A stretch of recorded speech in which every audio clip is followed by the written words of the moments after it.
Very loud now, at least to me. That's good, I can hear myself. Thank you, Melissa, for letting me use your piano. I loved everything you did today. Thank you very much. My name is Myael, for those of you who don't know me. I do a lot of different things. I'm going to give you guys a quick little sample of a couple of different things I do. First up being a piano piece. So, just going to take a second here.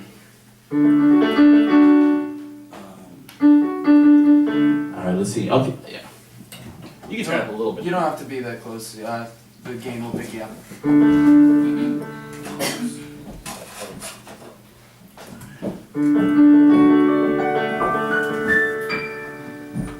This first song is called Fine in Time. It's one of my original pieces.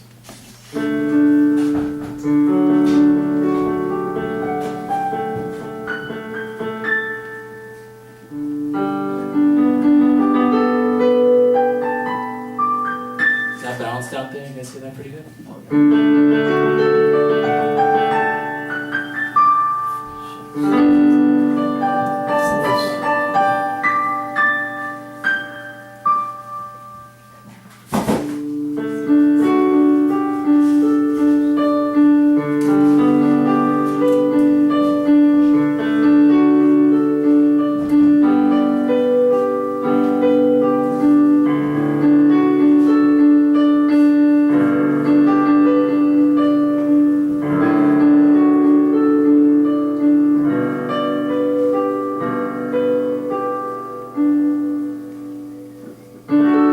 I know that the days are long and the nights, they are so slow.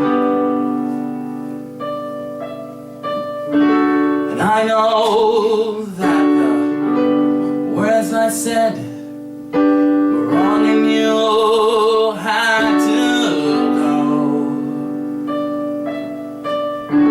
And now that the past is gone, I remember how we both led.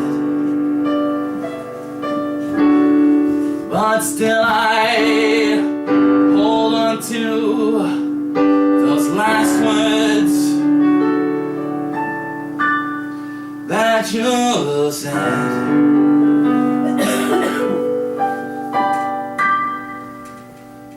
And I'll be fine.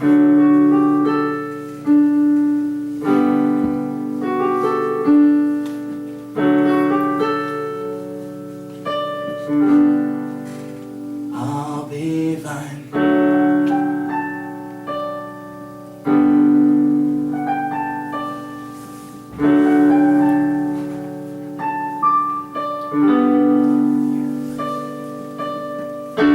Those days have turned to months, and the months have turned into years.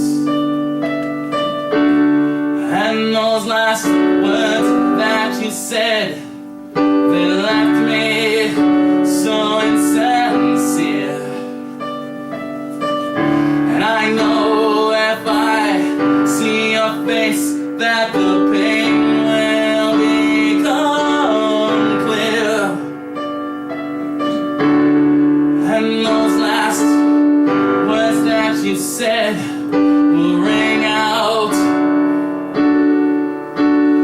in my ears. And I'll be fine.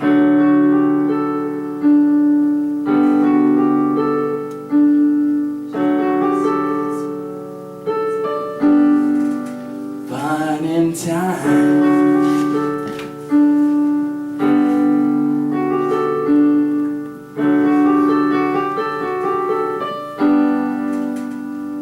Yeah.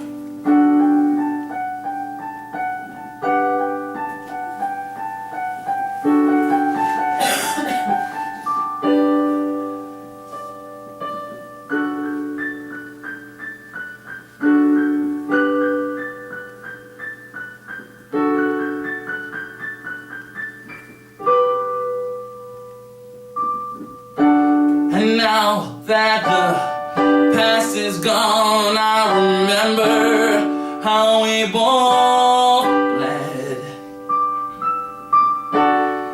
but still I hold on to those last words that you said. And I know if I see your face that pain will become clear. And those last words that you said will ring out in my ears. 'Cause I'll be fine.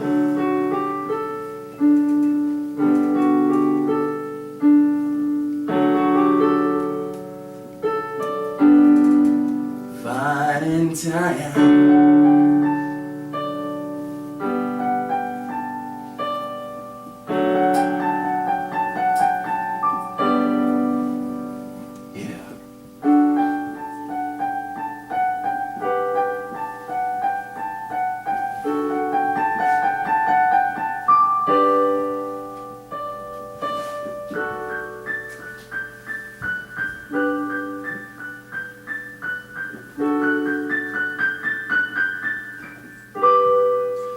Yes, I'll be fine. Thank you. I think we just put at least one thing on this. So it's so funny. Someone brought up the Howland Center celebrating Spirit of Women this month because I performed last night there. Played piano behind a couple different performers. It was all women performers, but I got to add to that. You know, it was kind of cool and exciting. And then on top of that, exciting-wise, I brought out this book with me. It's my published book. Came out Friday, actually. Murder mystery, suspense, touch of sci-fi, touch of drama. If you're into that kind of reading, this is the read for you. So I'm going to do a really quick sample from the book, and then I'm going to play one of the songs from the book because I actually wrote a soundtrack to go along with the book that will be available if you know, people buy the book and so on. So just a quick little background for this scene. There's a police officer by the name of Sharon. She's just about to discover where the killer has been hiding. So, can you guys hear me all right? Actually, maybe we'll get a little closer for this. All right. Sharon was determined to get the testimony from the preteen. This whole situation was starting to seem strange to her. She motioned for Alex to approach her and whispered, "Mr. Blunt, I think something is wrong here. Are there any windows connected to that room?" Alex began to feel a heightened concern. He nodded, and then Sharon whispered, "Keep her distracted." She then spoke aloud, "Well, Mr. Blunt, if your daughter refuses to come out, I cannot sit here and wait for her to change her mind." She winked at him, and then walked heavily away. Alex began to speak through the door. "Susie, the lady is leaving. Can you come out of there? I'm not going to ask again." The front door closed, and then he continued, "See, the lady from the police station is gone." Susie emerged from the room. As she did, she started crying and ran over to hug her father. He bent down and placed his arms around her. Suddenly, he felt something on his hand and said, "Oh no." As he looked down, he saw blood. He was about to scream when he felt something smack his head. The last thing he saw before passing out was a dark figure walking toward the front door. Sharon began her approach toward the back window of the house. She passed by the first window and saw the kitchen. Peering in, she saw nothing, so she continued on her way. The second window was the bathroom. There was also nothing as she peered in. Finally, she came to the girl's bedroom. As she approached, she noticed something reflective coming from inside the room. She looked a bit closer. It was the bicycle. The hairs on Sharon's neck stood on end, and she immediately pulled out her gun. She approached the window, jumping in front of it and yelling, "Freeze!" There was no movement. Then suddenly, she felt a strong tingle on the back of her neck. She felt like something was behind her. She knew that someone or something was directly behind her. A beat of sweat Sweat dripped down her brow. Sharon spun as quickly as possible. The gun was knocked from her hand, and she looked into the eyes of the hooded killer. She was paralyzed by fear. Her legs gave way, and she fell to the ground and passed out.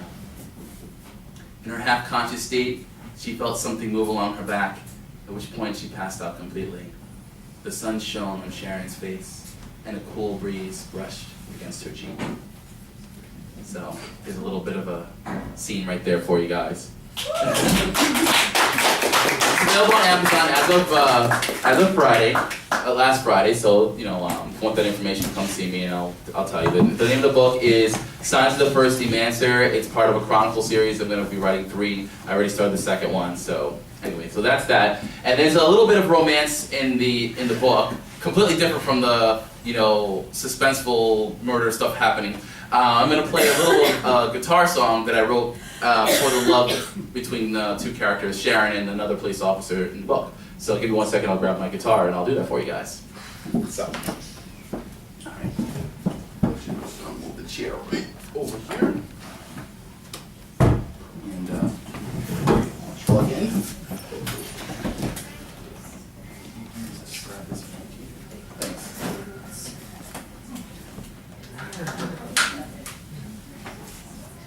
Just as I get you guys all into a tense, suspenseful moment, I'm going to change it right around and go into like a love song.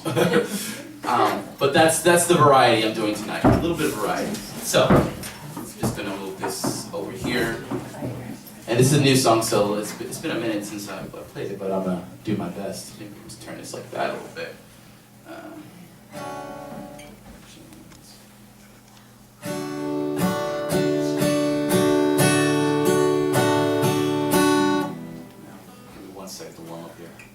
There it is.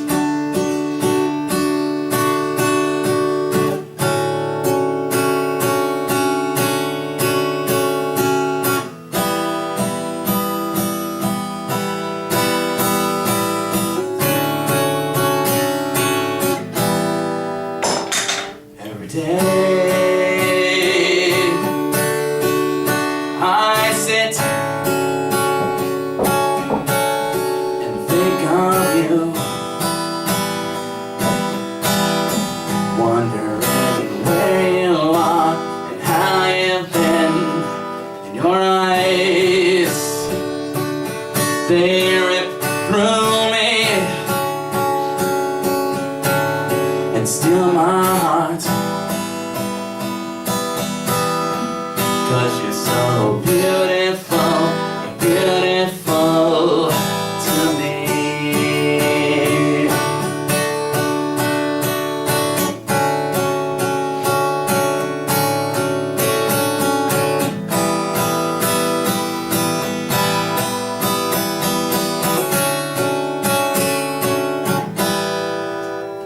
All the time I stop and watch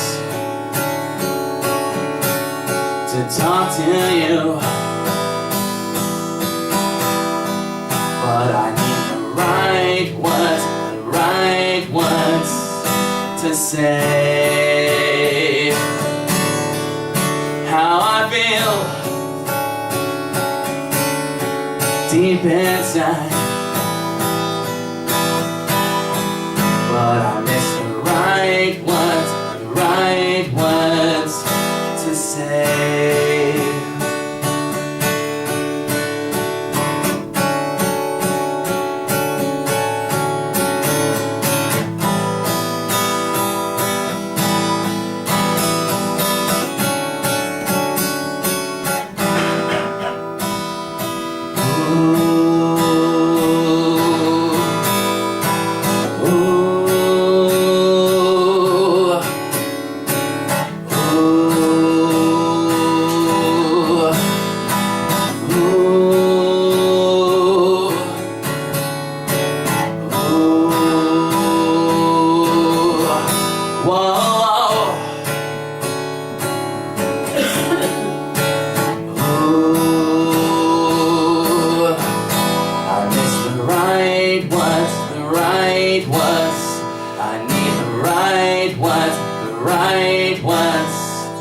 to say.